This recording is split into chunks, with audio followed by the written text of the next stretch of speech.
So we've talked a little bit about transcendentalism and what it is, and when we think of transcendentalism, we mostly think of Ralph Waldo Emerson, Henry Thoreau, but Emerson was really the first. Thoreau kind of learned from him. So he was born in 1803 and died in 1882. He was born in Boston. His father was the seventh Unitarian minister in the Emerson family, but he died when Ralph was little. He was only 8. His mother took in boarders to help pay for their living expenses, and eventually he was able to attend Harvard. He studied Greek, Latin, history, and rhetoric. And he spent some time as a schoolmaster, a school teacher, and he called himself a hopeless schoolmaster. He quit teaching and took up the study of theology or religion. And then in 1826, he became the 8th Emerson to serve as a Unitarian minister in New England. Now, in 1829, he married Ellen Tucker, and he loved her dearly. But he died 2 years later. She died 2 years later, and that really affected him.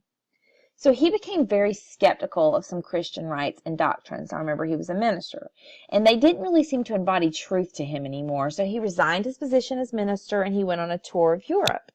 When he was in Europe, he met some of the great writers of the day, including William Wordsworth and Taylor Coleridge, and this romantic thinking would influence Emerson for the rest of his life. And not only the romantic thinking, but also seeing that these were just men. These poetry gods were really just ordinary men. And he kind of took from that, if poets, these really famous poets could be just regular men, then regular people could be really great as well.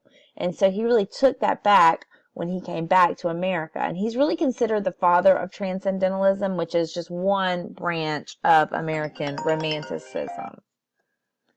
This quote says, "The only person you are destined to become is the person you decide to be." And this really kind of embodies Emerson's thinking about, fate and who you are. And things are not left up to fate. You make the decision. You are who you are.